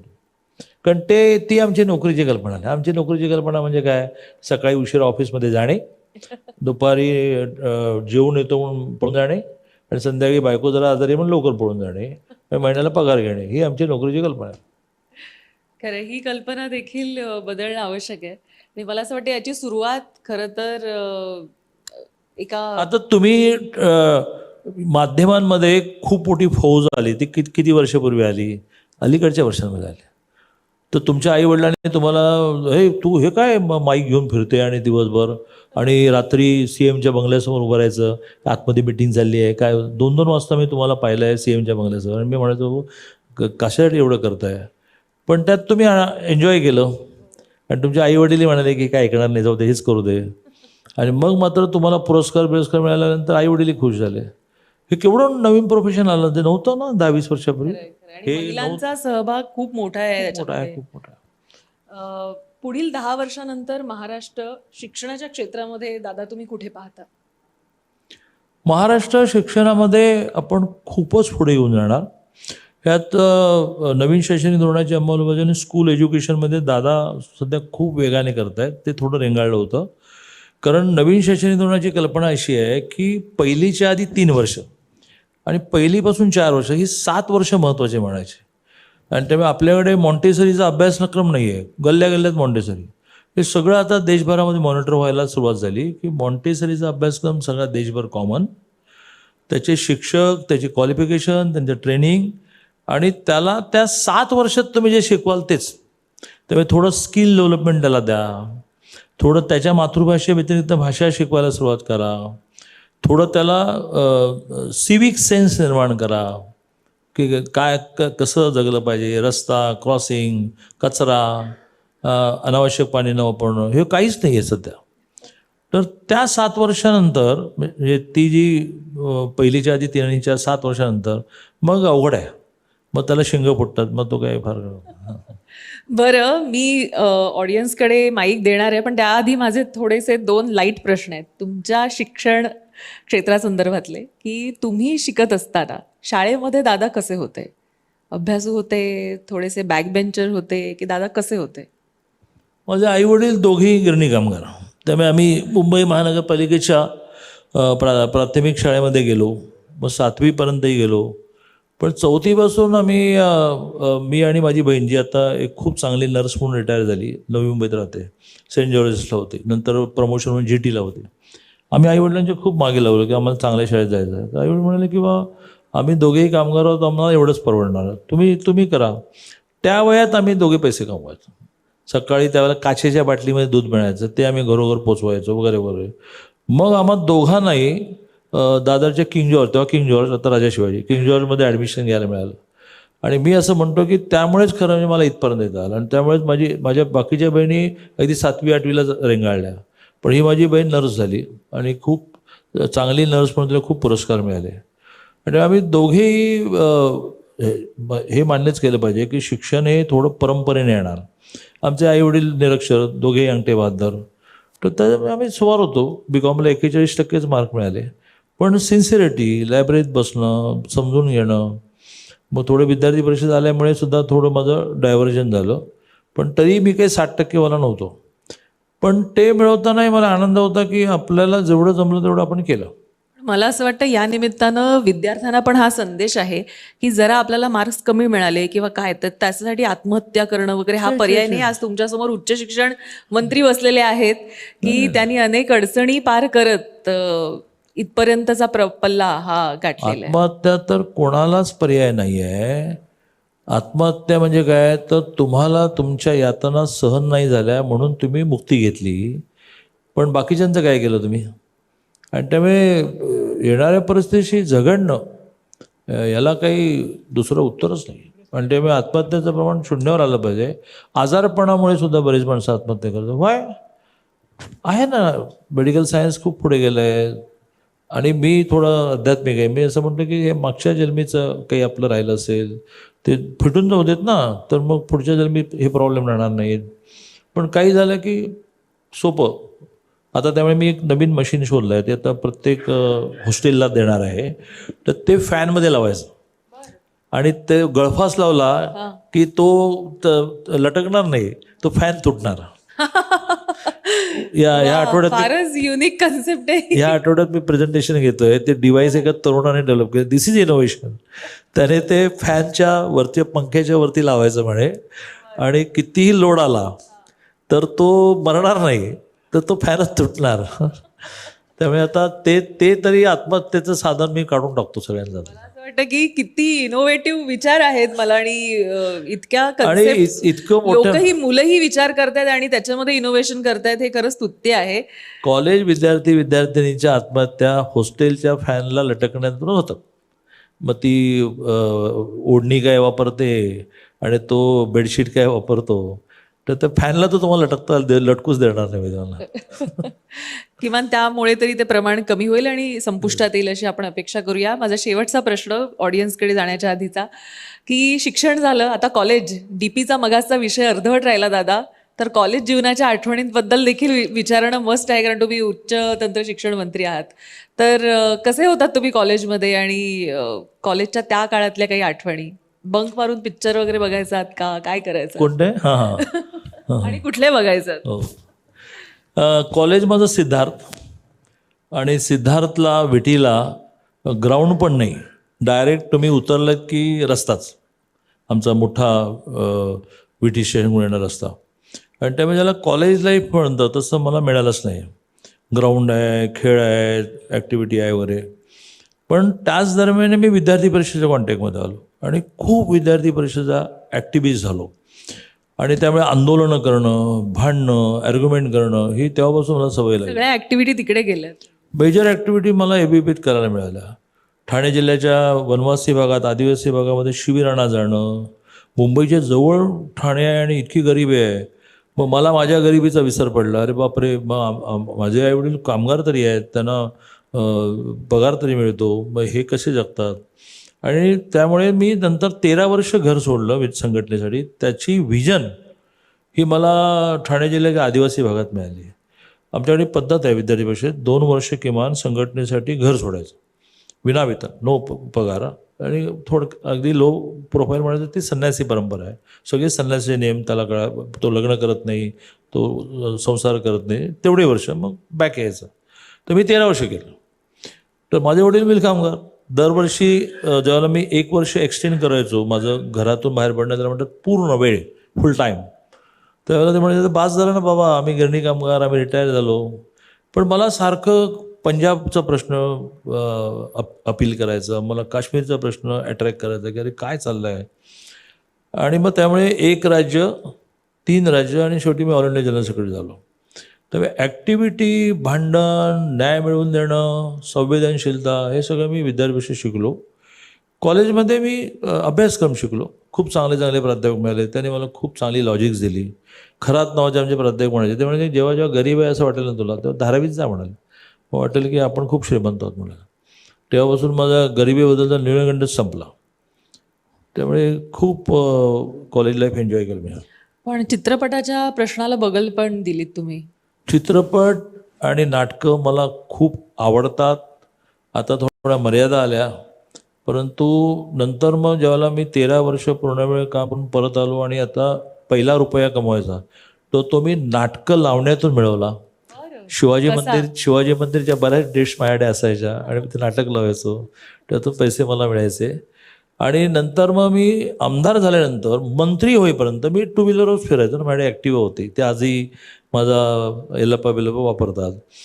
तर दर साधारणतः महिन्याभरानंतर आमदार झाल्यानंतरही बायकोला घेऊन सिनेमाला पार्वती थिएटरमध्ये जाणं. तिथे एक लेडी तिकीट चेकर होते, आता ते थिएटर बंद झालं असं कळलं मला. तर ती आम्हाला लांबून पार्किंग करताना त्याच्या मैत्रिणी सांगायचे, आले 2 जण आले हळूच. आणि खूप सिनेमा पाहिले खूप. आता 2 कारणाने अवघड झालं आहे की लोकांना वाटेल की इतका वेळ आहे तुम्हाला की तुम्ही थिएटरमध्ये जाऊन सिनेमा पाहता. प्रश्न पडलेत खूप. आणि मी खूप प्रवासात असतो. बायकोचं खूप हेवी करिअर होतं, ICW आहे ती. पण माझ्या आईच्या आणि त्याच्या आईच्या तब्येतीमुळे हळूहळू करिअर तिने बंद केलं. त्यामुळे ती कोल्हापूरला अडकली, मी भटकत राहतो. पण एकत्र आलो की आम्ही बघणार सिनेमा सोबत. पण मला असं वाटतं आजकालच्या काळामध्ये सगळ्यात जास्त बिझी प्रोफेशन किंवा तुम्हाला फार डेडिकेशनने काम करावं लागतं ते म्हणजे पॉलिटिशियन झालेलं आहे असं म्हटलं तर वावगं ठरणार नाही. कारण पूर्वी जे पॉलिटिशियन्स मी पाहिलेले आहेत, विधिमंडळ अनेक वर्ष कव्हर केलं आहे, त्यावेळी बऱ्याचदा बाकं रिकामी असायची. पण आता असे मास्तर मिळालेले आहेत की जे अभ्यासही घेतात, 2-2 तास बसावंही लागतं, प्रशस्तीपत्रकही देतात आणि पुढच्या वेळी नाव डिक्लेअर करेन अशी धमकी देतात. त्यामुळे ते एक बदललेलं आहे. आणि मला असं वाटतं गेल्या काही काळामध्ये अभ्यासिकपणा हा आमदारांमध्ये मला वाढलेला दिसतोय, खास करून भाजपचं सरकार आल्यानंतर. कारण त्यांची प्रणाली तशी आहे, म्हणून कार्यप्रणालीचा तो भाग असल्यामुळे मला असं वाटतं की त्यामुळे हे प्रोफेशन म्हणजे जास्त डेडिकेशन असं झालंय का? झालं. याचं कारण लोक खूप हुशार झाले. ते नुसतं तुम्ही वर्षाला 10 किलो साखर देतायत म्हणून मत देणार नाहीत. ते हा जेन्युइन माणूस आहे का, प्रश्न सोडवतो का, यावर मतं द्यायला लागले. आणि त्यामुळे आमदारांना सुद्धा, नगरसेवकांना, खासदारांना सुद्धा अभ्यास, मग तुमच्यामध्ये फार ते हे नाही येत ना गुण, तुम्ही एजन्सी लावा. पण तुम्ही लोकांना जे हवं आहे त्याची डिलिव्हरी केलीच पाहिजे. दुसऱ्या बाजूने त्यामुळे थोडं राजकारण अवघडही होत चाललं. तुम्ही काही करा, त्याचं तुम्ही 10पैकी 9.5 गोष्टी करा, ते अर्धे नाही केले त्याबद्दल असमाधान, त्यातून संवेदनशील म्हणाल त्रास होणं. अरे मग काय म्हणजे तुम्ही 5 वर्षातून एक मत देणार आणि सगळंच पाणी, गटर, रस्ते, वीज, मुलीचं शिक्षण सगळंच अपेक्षित धरणार. अपेक्षित धरा, तो तुमचा अधिकार आहे.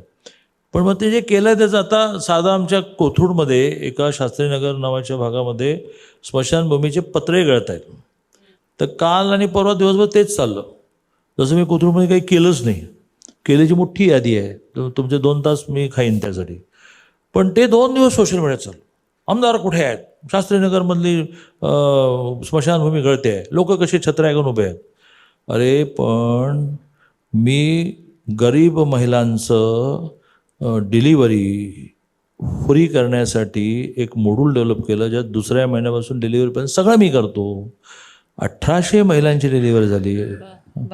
तर ते काही नाही, ते शास्त्रीनगरचे पत्रे गळतात. पण आमच्यासारखे खूप खमके लोक आहेत, ते म्हणतात की ठीक आहे, समाज असा आहे, याच्यातून पुढे जाऊ. मला असं वाटतं आता आपण प्रेक्षकांकडे जाऊ, कारण बराच वेळ तेही वाट पाहत आहेत दादांशी थेट संवाद साधण्यासाठी.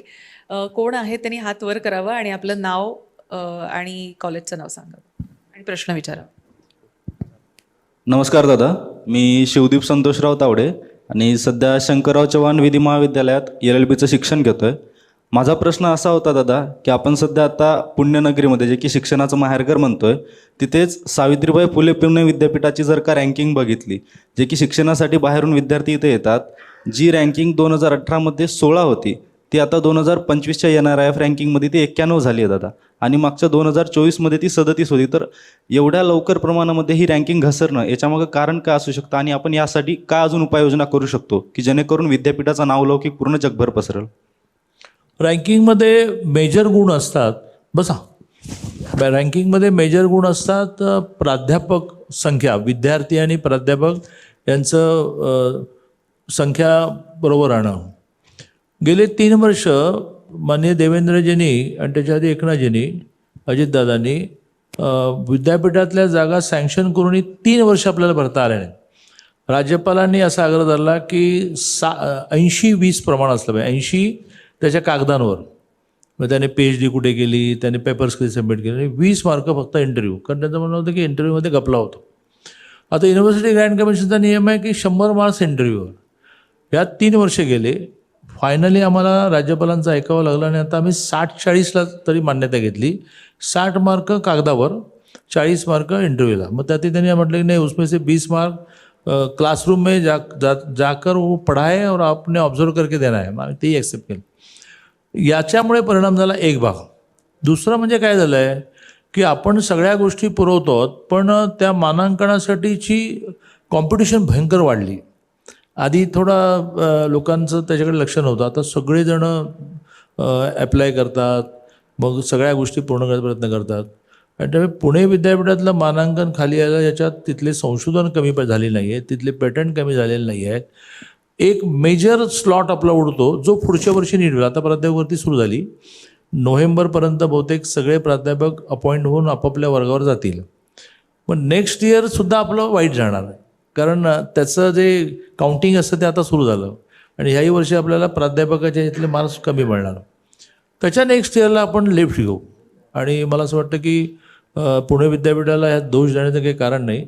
संसाधनं ज्याला म्हणतो आपण, ती कमी पडत आहेत, ती सरकार पुरवण्याचा प्रयत्न करते. दादा नमस्कार, माझं नाव सिद्धांत जांभूडकर आहे आणि मी सावित्रीबाई फुले पुणे विद्यापीठाचाच विद्यार्थी आहे. आपण QS रँकिंगबद्दल बोललोत. आता ती सातत्याने मागच्या 3-4 वर्षापासून खाली येते. ती फक्त सावित्रीबाई फुले पुणे विद्यापीठाचा प्रश्न नाही, तर तो प्रश्न इतर विद्यापीठांचा देखील आहे. म्हणजे ITMNU असेल, गोंडवाना विद्यापीठ असेल, कोल्हापूरचं विद्यापीठ असेल, प्रत्येक विद्यापीठाचं तशी स्थिती आपल्याला दिसून येते. जे विद्यापीठं आपल्या भारतामध्ये आहेत, मग तो विद्यापीठ हैदराबाद विद्यापीठ असो किंवा JNU असो, दिल्ली विश्वविद्यालय असो, हे जे विद्यापीठ आहेत ते नामांकित आहेत, त्यांची रँकिंग बऱ्यापैकी चांगली आहे. त्यांचा इन्फ्रास्ट्रक्चर असेल किंवा त्याच्या बाकीच्या सोयीसुविधा असतील त्या चांगल्या आहेत. तर त्या सुधारवण्यासाठी काय उपाययोजना करता येतील?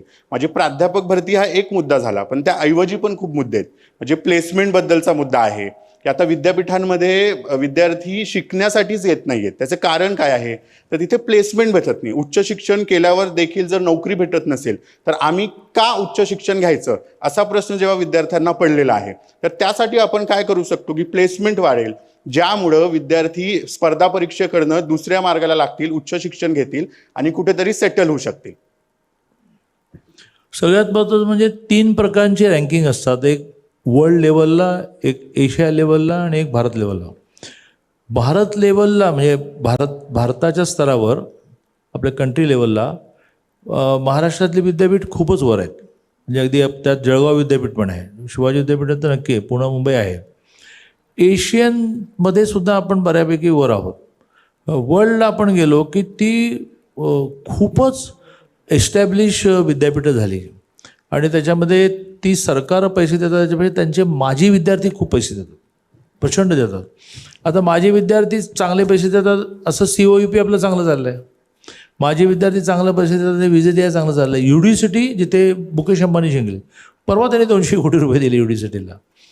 त्यामुळे गव्हर्नमेंटने पैसे देणं, आपण प्रायमरी एज्युकेशन आणि स्कूल एज्युकेशनवर जास्त भर दिला आहे आणि त्या तुलनेमध्ये आपलं कॉलेज एज्युकेशनवर पैसे एस्टॅब्लिश करून दिले आपण, पण डे टू डे एक्सपेंडिचरला थोडेसे आपण कमी पडत असू. स्वयं अर्थसाहित्यमध्ये काय झालं की त्यांना फी घेण्याचं स्वातंत्र्य आपण दिल्यामुळे ती सिम्बॉसिससारखी खूप जोरात चालली. आता सिम्बॉसिस जागतिक मानांकनात खूप वर गेलं, विशेषतः स्किल डेव्हलपमेंट जे युनिव्हर्सिटी त्यांची जी आहे ते मानांकनात मला वाटतं यावेळेला जगात फर्स्ट बीस आली असं मला वाटतं. पहिले 50 पण नक्की आली. तेव्हा हा थोडा फरक पडतो आहे की भारतातल्या विद्यापीठांमध्ये. दुसरं झालं ते बहुतेक पुढच्या वर्षीपासून नीट होणार आहे की आता ज्याला आपण स्टेट युनिव्हर्सिटी म्हणू त्याचं मानांकन वेगळं काढलं जाईल. काय झालेलं आहे की आपल्या भारतातल्या समजा यावेळेला 52 संस्था ह्या जगातल्या 500 झाल्या, त्यातल्या 40 या IIT सारख्याच आहेत. मग आता बहुतेक जागतिक स्तरावर माहीत नाही, पण भारताच्या स्तरावर आपण स्टेट युनिव्हर्सिटी वेगळ्या करू. त्यात खाडकन पुणे मुंबई बहुतेक पहिल्या 10-12 पण जाईल. IITशी तुलना जाऊ शकत नाही, ज्याच्यामध्ये सेंट्रल गव्हर्नमेंट खूप फंड्स टाकते, किती शोध लावतोय आपण, जगाला देतोय आपण. तेवढे फंड्स कॉन्सन्ट्रेटेड एज्युकेशनच्या बरोबर जनरल एज्युकेशनला देणं हे सोपं नाही आहे. पण याच्याकडे लक्ष आहे, स्वतः मुख्यमंत्री महोदय मॉनिटर करतात. त्यांनी गेल्या वेळेला पुणे विद्यापीठाच्या कुलगुरूंना बोलवून घेतलं की कुठे तुम्ही कमी पडताय, काय तुम्हाला हवं आहे ते मला सांगा. प्लेसमेंटच्या बाबतीत तर खूप इंडस्ट्रीशी आपण MOU करतो, कारण तो आता अभ्यासक्रमाचाच भाग झाला आहे. ओके, मला असं वाटतंय काही सिनियर वॉईस आपण घेऊया आणि आपण संपवून टाकूया. बराच काळ ते नाही, मला नाही अडचण. नेक्स्ट काही असेल ना, पण तुम्ही विचारा. मी डॉक्टर संतोष सोनवणे, कुलगुरू पिंपरी चिंचवड विद्यापीठ पुणे. NEPच्या इम्प्लिमेंटेशनच्या बाबतीत ज्यावेळेला आपण विचार करतो, एक मल्टीडिसिप्लिनरीचा कन्सेप्ट प्रामुख्याने पुढे आला आहे आणि आपण जसं म्हटलात तसं मेजर मायनॉर जास्तीत जास्त मुलांना देऊन त्यातून विद्यार्थ्यांना सर्वांगीण विकास कसा होईल या दृष्टीने करणं आवश्यक आहे. 2 वर्षापूर्वी मी ज्यावेळेला AMITI युनिव्हर्सिटी उत्तर प्रदेश नोएडा इथे उपकुलगुरू म्हणून मी काम करत होतो, त्यावेळेला आपण जर कम्पेअर केलं की उत्तर प्रदेश हायर एज्युकेशनच्या गाईडलाईन आणि महाराष्ट्राच्या गाईडलाईन, तर महाराष्ट्राच्या गाईडलाईन बऱ्यापैकी आपल्या त्याच्यापेक्षाही म्हणजे चांगल्या पद्धतीने मेन्शन केल्या आहेत. पण ज्यावेळेला आपण एडेड कॉलेजेस असतील किंवा छोटे कॉलेजेस असतील जिथे आपण मल्टीडिसिप्लिनरी देताना एका सायन्सच्या विद्यार्थ्याला मॅनेजमेंटचं शिक्षण मिळणं किंवा एका सायन्सच्या विद्यार्थ्याला लॉचं शिक्षण मिळणं हे अजूनही फॅकल्टीच्या कमतरतेमुळे शक्य होत नाही आहे.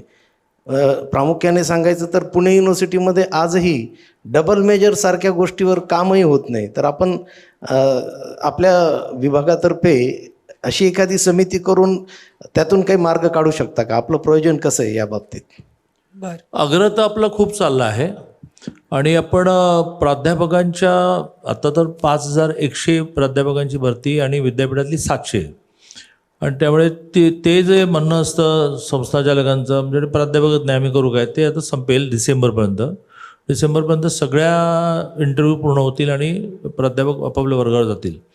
पण आपण नव्याने हे म्हटलं आहे की बा तुम्ही 50,000 40,000 ठरवा, पण त्याच्यावर कॉन्ट्रॅक्ट बेसिसवर प्राध्यापक करा. क्लॉकवर मी आलो तर मला 250 रुपये तास होता, तुम्ही 900 गेला, त्यामुळे एका प्राध्यापकाला 42,000 रुपये मिळायला लागले जर नीट क्लास मिळाले तर. आता ते 1200-1500 युनिव्हर्सिटी ग्रँट कमिशनच्या नियमाप्रमाणे करावं असेल. 1500 गेलं तर बहुतेक क्लॉक ओव्हरवाल्याला सुद्धा एक 70-80 हजार मिळतील. तर जिथे जिथे डायनामिझम आहे ना त्या ठिकाणी हे शक्य आहे. म्हणजे मला जाहीरपणे एखाद्या नाव घेताना भीती अशी वाटते की इतर म्हणतील मग आम्ही करत नाही का. पण जळगाव युनिव्हर्सिटी खूप करते असं. त्याचे कुलगुरू खूप डायनॅमिक आहेत आणि ते इंडस्ट्रियलायझन करतात. मग तुम्ही म्हणता तसं एका वेळेला 2 काय आपण 4-4 डिग्र्या करू शकतो ना. नवीन शैक्षणिक धोरणाची ती ब्युटी आहे. तुमची तयारी असेल तर एका वेळेला 4 डिग्र्या करा. मग 1 डिग्री करत असताना त्याच्यामध्ये अनेक विषय शिका. तर अनेक विषय शिकण्यासाठी काय आपल्याकडे एकूणच not on education in all आपल्याला यथास्थितीवाद फार आवडतो. आहे तसं राहण्या शक्य असेल तर झोपूनच शिक्षण घेता आलं तर बरं. त्याच्यामध्ये डायनामिझमची आपली तयारीच नसते. त्यामुळे प्राध्यापकांना, प्राचार्यांना, कुलगुरूंना माझं आव्हान आहे की मी तुम्हाला आत्ता 4 विषय सांगितलं. त्याचं सिम्बॉयसिसचं स्किल सांगितलं की त्यांनी एक जवळजवळ 90% मुलांकडून फी घेत नाही पण त्यांना फी मिळते. त्याने इंडस्ट्री टाईप केला. असं फ्युएल नावाचं एक स्किल युनिव्हर्सिटी आता सँक्शन झाली. देशपांडे म्हणून बघा खूप मस्त पोरगा आहे, केतन देशपांडेवर समथिंग. तर त्याने असंच मोठ्या प्रमाणात इंडस्ट्रीकडून पैसे मिळवले आणि बहुतांश विद्यार्थ्यांचे MBA त्याचा खूप चांगला मानला जातो. त्याची फी तो भरतो, खूप प्रयोग करतो. तर आता युनिव्हर्सिटी वगैरेच्या बाबतीमध्ये काय झालं आहे की थोडा जो प्रोॲक्टिव्हनेस पाहिजे आहे तो वाढायला लागणार आहे. पण परिस्थिती आता कंपेल करणार सगळ्यांना. कारण शेवटी तुम्ही चांगलं शिकवणार नाही आहेत तर आता तुमच्याकडे तुम्ही प्रश्न बरोबर म्हणत नाही. तुमच्याकडे ॲडमिशन मिळायला मला पत्र पाठवायला लागतं का तर तुमची प्लेसमेंट चांगली आहे. आपोआपच शेजारी जे कोणी आहे जिथे विद्यार्थी संख्या कमी होईल तर ते प्लेसमेंटवर प्रयत्न करणार. थँक्यू दादा. मला असं वाटतं की दादा म्हटले आणि प्रश्न काही संपणारे नाही आहेत आणि दादा सतत आमच्या समोर येत असतात. माध्यमांच्या समोर तर आम्ही त्यांना गाठण्याचा पुरेपूर प्रयत्न करत असतो. कारण दादांकडे कायम मी इतक्या वर्षात पाहिलेलं आहे अनेक खाती होती. महसूलसारखं महत्त्वाचं खातं देखील दादांकडे होतं आणि या काळामध्ये शिस्तबद्ध पद्धतीनं मला वाटतं ती संघाची शिस्त जी आहे ती दादांच्या वर्तनात पुरेपूर दिसत असते. आणि कुठल्याही गोष्टीचा गवगवा न करता आणि खास करून मीडियापर्यंत जोपर्यंत ती कॅबिनेटमध्ये जात नाही तोपर्यंत ती कळू नये याची पूर्ण खबरदारी दादा अनेक वर्ष घेत आहे. त्याच्यात थोडं आता अमेंडमेंट करा, आम्हाला पण द्या काहीतरी चालवायला. तर माझी अपेक्षा आहे की दादा पुढच्या काळामध्ये त्याच्यावर देखील थोडासा विचार करतील. आज तुम्ही दादा इथं आलात, आम्हाला वेळ दिलात त्याबद्दल अनेक धन्यवाद. अनेक प्रश्न अजूनही अनुत्तरित आहेत, त्यासाठी आपण एक वेगळं सेशन नक्कीच ठेवू आणि तुम्ही याल अशी मी अपेक्षा करते. मी पुणे मुंबई दोन्ही ठिकाणी एज्युकेशन बीटवरांना दर 3 महिन्यांनी जेवायला बोलवायला सुरुवात केली आणि ते खूप प्रश्न विचारतात. तर तुमचाही त्यातलं असं असाईन केला असेल तर तो जोडा त्याला. बरं. आणि तुम्ही राजकीय बातम्यांबद्दल बोलताय तर त्याला मला स्वतःला बॅन करून टाकलेलं आहे. कारण पण दादा रिशफल होत आहे, कसं होत आहे, कोणाची नावं आहेत, अनेक जाणार. आम्ही थोडंसं तुमचं नावही मधल्या काळात ऐकून होतो की दादा तर बरं तुमच्या माहितीसाठी म्हणून सांगते, दादा RSSचं ज्यावेळी फुलफ्लेज काम करत होते, आजही करतात, पण त्या काळामध्ये खुद्द अमित शहा साहेब देखील त्यावेळी दादांना रिपोर्टिंग करायचे. त्यामुळे दादांची वट काय आहे हे आम्ही पत्रकार चांगलेच जाणून आहोत. त्यामुळे जेव्हा जेव्हा अशी काही सुवर्ण संधी येत असते तेव्हा कायम दादांचं नाव हे त्यात आवर्जून येत असतं. त्यामुळे दादा काही काळानंतर आम्हाला तुम्हाला तिथेही पाहायला आवडेल. हा उपक्रम खूपच चांगला आहे. कारण नीट मार्गदर्शन न मिळाल्यामुळे पूर्ण आयुष्यच खराब होऊन जातं. त्यामुळे जरा हे वाढवा तुम्ही असं माझं मत. दादा तुमच्या अशाच पद्धतीचे मार्गदर्शन आम्हाला लाभो आणि पुढच्या कार्यक्रमात देखील मला असं वाटतं अजून आपण भव्य स्वरूपाचं नक्की करू आणि तुम्ही नक्की कार्यक्रमाला याल अशी अपेक्षा करतो. धन्यवाद आज तुम्ही वेळ दिला याबद्दल. जय महाराष्ट्र वृत्तवाहिनीच्या संपादक वृषाली कदम यांच्या प्रश्नांना सर तुम्ही अतिशय व्यापक अशी उत्तरं दिली आहे. भविष्यात होऊ घातलेल्या आणि सध्याही सुरू असलेल्या या शैक्षणिक क्रांतीबद्दल तुम्ही सांगितलं आहे. मी सर्व विद्यार्थ्यांना आवाहन करेल की तुम्ही या शैक्षणिक क्रांतीचा नक्कीच फायदा घ्याल आणि या शैक्षणिक कार्यात तुमचंही तितकंच मोलाचं योगदान द्याल, कारण आजचा हा कार्यक्रम विशेषतः विद्यार्थ्यांसाठी आहे आणि विद्यार्थ्यांचा म्हणूनच आहे. त्यामुळे विद्यार्थ्यांनी हे देश, हा जग बांधायचं आहे, देश बांधायचं आहे, हे राज्य बांधायचं आहे आणि हाच आजच्या या कार्यक्रमाचा जय महाराष्ट्राचा हेतू आहे. सर, कोणत्याही अशा कार्यक्रमाचे खरे केंद्रबिंदू विद्यार्थी असतात आणि त्या विद्यार्थ्यांना तुम्ही प्रश्नोत्तराची संधी दिली त्याबद्दल तुमचे आभार. या कार्यक्रमाला हजेरी लावली त्यासाठीही मनापासून आभार.